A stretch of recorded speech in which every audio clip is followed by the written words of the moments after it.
Now the next stage is called the Izam stage. This subsequent stage, phase of development, is referred to as Izam, which means bones. And the fetus does indeed acquire a cartilaginous skeleton after the Mudga stage. Those of you that have studied embryology realize that first of all you have what we call mesenchymal bones made out of connective tissue, then they become cartilaginous, and then they become ossified and become bones, solid bones. Formation of the bone does not begin uniformly throughout the body. Rather, there's a sequential appearance of bony tissue. In recent decades, the process of osteogenesis in the human embryo has been reasonably well documented.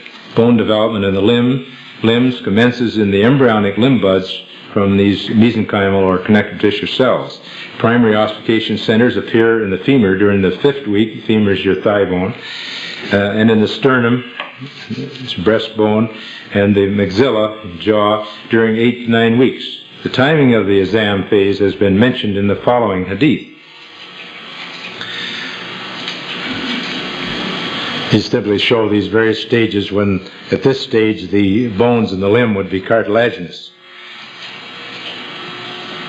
The same here, you're starting to get little indications of the bones developing.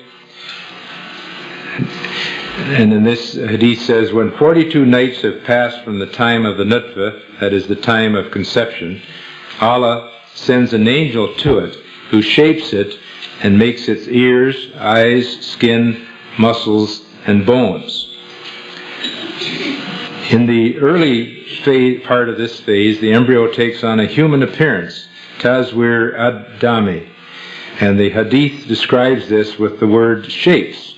Before the 42nd day, it is difficult to distinguish the human embryo from the embryos of many animals.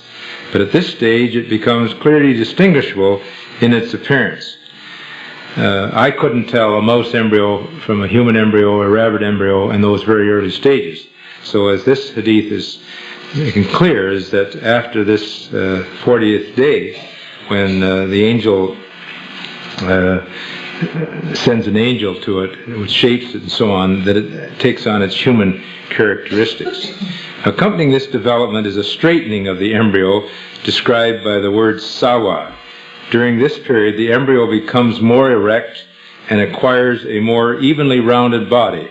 Some of the generalized cells of the embryo begin to differentiate into various lines and modify into different functional moieties. This process results in straightening and the formation of organs necessary for viability. As the Quran describes, when God created you, then, and the word fa means then, made you even and straight, sawak. And then fa, again, modified you, adalak, and so on. According to the table, and is that on the slide, the table?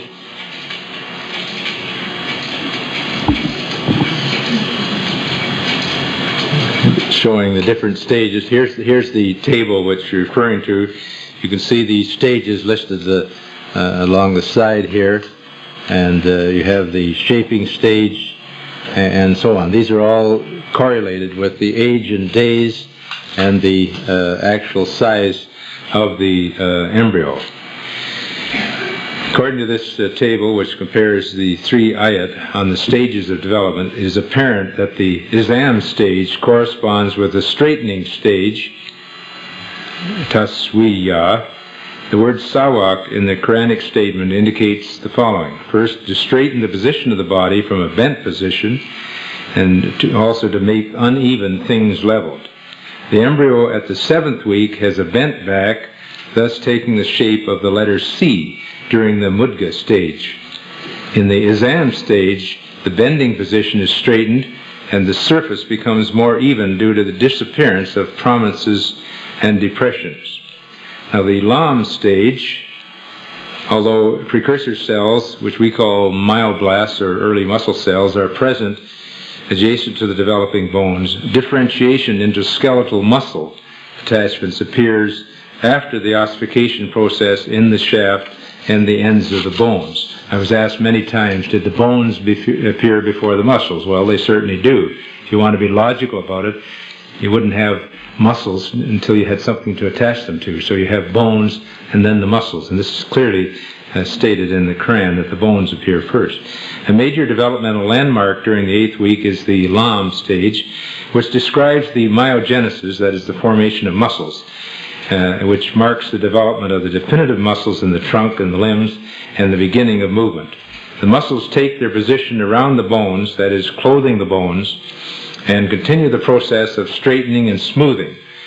Tazwiya. In other words, as the muscles develop, they straighten the embryo up, which the straightening and smoothing which began in the Izam stage. It is now known that the gonads, that is, the developing sex glands, differentiate into testes and ovaries at this time, that is, during the 8th week. And the Quran refers to this development as well.